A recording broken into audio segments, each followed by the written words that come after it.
Kai ya, terus rabi-rabi kayak semacam Ishak Sadik itu Simon Sadik itu enggak, Yesus itu nggak selevel dengan mereka gitu.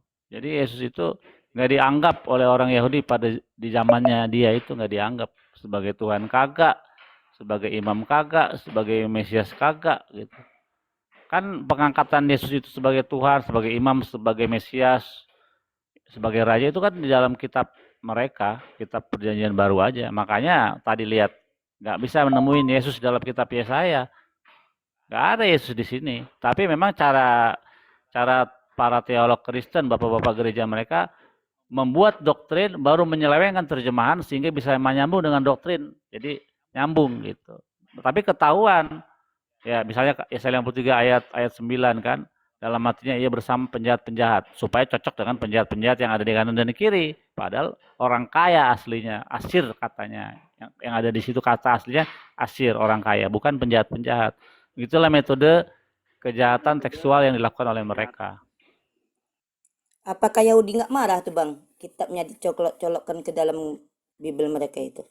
Ya marah lah pasti, marah. Makanya kan orang yang Kristen kalau ngabarin Injil di Israel ditampar, diludahin, lihat aja tuh di YouTube YouTube.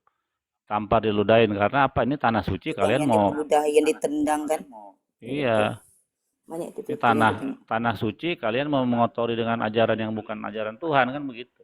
Sebentar, bukannya Apalagi kan bukannya Kristen ini nggak pada Bang. sunat kan Bang. Rata-rata nggak sunat. Jadi saya pikir kalau dia ke Yahudi gimana itu coba. Ya Kalau susah. sinagoge itu kan nggak boleh orang yang tidak bersunat kan. Iya, nggak boleh lah. Bang Billy izin bertanya Bang Billy. Sebentar Bang Billy, bukannya Paulus itu orang Yahudi? Saul. Ya kata dia. Oh, klaim Kata sepihak. dia. Iya, Paulus bukan orang Yahudi asli. Kalau menurut sumber mereka, dia ada dua warga negara. Satu kerajaan kerajaan warga negara Romawi, satu Yahudi. Artinya dia bukan Yahudi asli. Dia yang Yahudi saya baca di KW. sejarah, mama dia itu darah-darah Yahudi tapi dilahirkan di Baru tahu Romawi. kita ceritanya dari Bang Bang Billy, Billy. izin tanya Bang Billy. Ya. Untuk agama Samawi ini, dia ada punya 4 norma, 4 unsur. Pertama ilahiyah, kedua ubudiyah, peribadatan, yang ketiga adalah adab, etik moral, yang keempat syariat. Dari tadi saya menyimak, bahkan saya rekam, untuk masalah ilahiyah, ketuhanan dan peribadatan, it's okay lah. Sama monotheism. Tetapi yang jadi masalah di sini, tolong Bang Billy jelaskan sedikit apa adab atau etik dalam Yahudi serta syariat dalam Yahudi. Saya perhatikan dalam banyak kitab banyak persamaan Bang.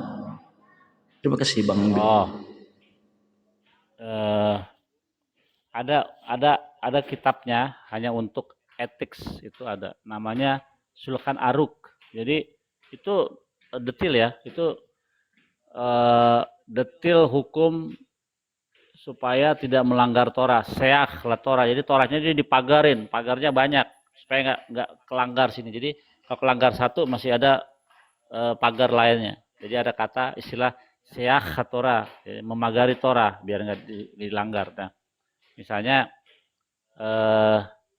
kalau ada cewek lewat nih, cewek di depan kita, kita lagi jalan terus dia di jalan di depan kita nggak boleh berada di belakang dia, nggak boleh.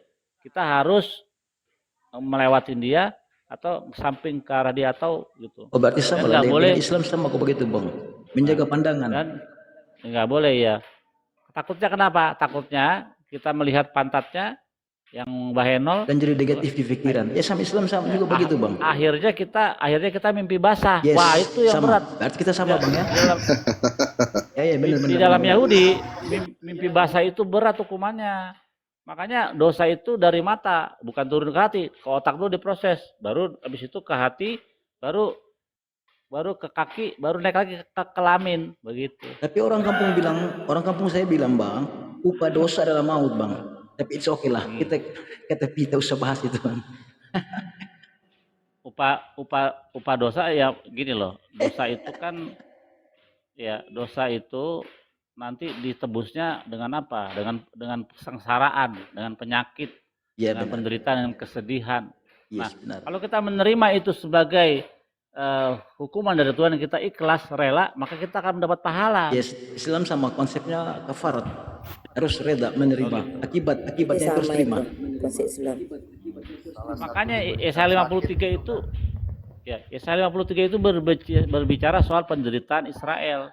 Ketika nanti dia sudah menderita dan dia menerima penderitaannya waktu ada di pembuangan ya. Misalnya sekarang ada di mana-mana ya, dihina, disiksa, dibun-bun di zaman Hitler, menderita di zaman Hitler ya, 6 juta orang nenek moyang saya itu dihajar ya, dihabisin. Nah, penderitaan itu ya membawa pahala sehingga melihat orang Yahudi melihat keturunannya terus melihat keturunannya. Nah, Yesus kan nggak punya keturunan begitu. Jadi nggak masuk Yesaya 63 itu untuk Yesus. Gitu. Oke. Sebenarnya ini relate. Tadi tuh saya nyimak dari awal pembahasan